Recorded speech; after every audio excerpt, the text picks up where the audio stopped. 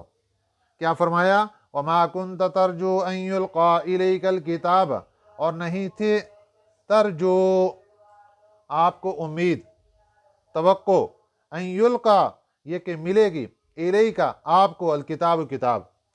نبی پاک صلی اللہ علیہ وسلم آپ جب جوان ہوئے ہیں، ہوش سنبھالا ہے، تو آپ کو یہ توقع تو نہیں تھی اس وقت کہ آپ کو اللہ تعالیٰ نبی بنا دے گا، اور آپ کو پتہ بھی نہیں تھا اس وقت۔ یہ 40 سال کی عمر جب پوری ہوئی تو اس وقت آپ غار ہرا میں تھے جب پہلی وحی نازل ہوئی، اس وقت آپ کو پتہ چلا کہ اللہ تعالیٰ نے آپ کو نبی بنا دیا۔ تو اللہ تعالیٰ اس کو ذکر فرما رہے ہیں، وما كنت ترجو، اور نہیں تھی امید آپ کو، ان یلقا یہ کہ مل جائے گی، الیک آپ کو، الکتاب کتاب، الا رحمتا من ربک مگر یہ رحمت ہے، مہربانی ہے تیرے رب کی، فلا تکونن ظہیرا للکافرین نہ ہو جانا تم مددگار کافروں کا۔ آپ صلی اللہ علیہ وسلم کافروں کے مددگار نہیں تھے، پہلے بھی نہیں تھے، اور اب اللہ تعالیٰ وہ جو کافر پیشکشیں کر رہے تھے وہ آپ صلی اللہ علیہ وسلم کو اللہ تعالیٰ فرما رہے ہیں ان کے مددگار مت بن جانا، یعنی اصل آپ صلی اللہ علیہ وسلم سے بات کر کے کافروں کو بتا رہے ہیں انہوں نے مددگار نہیں بننا، تم اپنے راستے پہ چلو۔ ولا یصدنک اور نہ روکیں تجھے، ان آیات اللہ اللہ کے حکموں سے، بعد اذ انزلت الیک بعد اس کے کہ جب اتاری گئی آپ کی طرف، اللہ نے آپ کے اوپر احکامات اتار دیے تو یہ آپ کو اللہ کے حکموں سے نہ روکیں۔ وَادْعُ إِلَىٰ رَبِّكَ اور بلائیں اپنے رب کی طرف، وَلَا تَكُونَنَّ مِنَ الْمُشْرِكِينَ اور نہ ہو جاؤ تم شرک کرنے والوں میں سے۔ آپ صلی اللہ علیہ وسلم پہلے بھی شرک کرنے والوں میں سے نہیں تھے، تو اللہ تعالیٰ نے آپ کو فرمایا کہ جیسے آپ پہلے اپنی جگہ پہ ڈٹے ہوئے ایسے آپ نے ڈٹے رہنا ہے۔ اور ان مشرکین کو کیا خطاب کر رہے ہیں کہ یہ میرے نبی ہیں، ان سے توقع یہ مت رکھو جو تم عجیب و غریب آفریں کر رہے ہو کہ یہ تمہاری کوئی بات مانے گے، دفع ہو جاؤ یہاں سے۔ وَلَا تَدْعُ مَعَ اللَّهِ إِلَٰهًا آخَرَ اور نہ تم پکارو اللہ کے ساتھ کسی دوسرے معبود کو، لا الہ الا ہو نہیں کوئی معبود مگر وہی، اللہ کی ذات ہی معبود ہے، اللہ کے علاوہ کوئی اور معبود نہیں ہے۔ کل شیء ہالک ہر چیز کو فنا ہے، ہالکن فنا ہے، الا وجہہ مگر اس کی ذات، صرف اللہ کی ذات باقی رہے گی، اس کے علاوہ سب کچھ فنا ہے، سب کچھ ختم ہو جائے گا۔ آج ہم دیکھتے ہیں ہمارے سامنے انسان جا رہے ایک جا رہا، دوسرا جا رہا، تیسرا جا رہا، کوئی چھوٹا جا رہا، بڑا جا رہا، اور لوگ دنیا میں آ رہے، پھر ایک وقت آئے گا کہ سبھی لوگ اکٹھے ختم ہو جائیں گے، پھر اللہ تعالیٰ کے فرشتے بھی انتقال کر جائیں گے، اور صرف اللہ کی ذات باقی رہے گی۔ یہ ہے کل شیء ہالک الا وجہہ ہر چیز کو فنا ہے، الا وجہہ مگر اس کی ذات، لہ الحکم اسی کا ہی حکم ہے، وإلیہ ترجعون اور اسی کی طرف ہی تم لوٹائے جاؤ گے۔ تو اللہ کا حکم چلتا ہے اور اللہ کے حکم کی طرف ہی ہم سب نے لوٹ کر جانا ہے۔ جب یہ لوٹ کر جانے کا کیا مطلب کہ جیسے ہی موت کا وقت آتا ہے، اللہ کا بلاوا آتا ہے، کون ٹل سکتا ہے؟ جیسے ہی اللہ تعالیٰ نے بلایا آ جب بھی ٹائم پورا ہو گیا تو اسی وقت بندہ اللہ کے حضور پیش ہو جاتا ہے۔ اسی طرح جب مرنے کے بعد قبر میں دفن کر دیا جائے گا تو قیامت کے دن اللہ تعالیٰ کی طرف سے بلاوا آئے گا، اور اس وقت سبھی لوگ اللہ کے دربار میں حاضر ہو جائیں گے، اور پھر اللہ تعالیٰ وہاں پہ حساب و کتاب لے گا۔ تو اس لیے اس سے پہلے ہمیں یہ حکم دیا گیا کہ تم تیاری کر کے آؤ، تاکہ تمہیں نہ تو قبر کے اندر کوئی پریشانی ہو اور نہ ہی اللہ کے دربار میں جا کر حساب و کتاب دیتے وقت تمہیں کوئی پریشانی ہو۔ اللہ تعالیٰ ہمیں صحیح سمجھ نصیب فرمائے، آمین۔ وما علینا الا البلاغ المبین۔ اللہم صلی علی محمد وعلی آل محمد کما صلی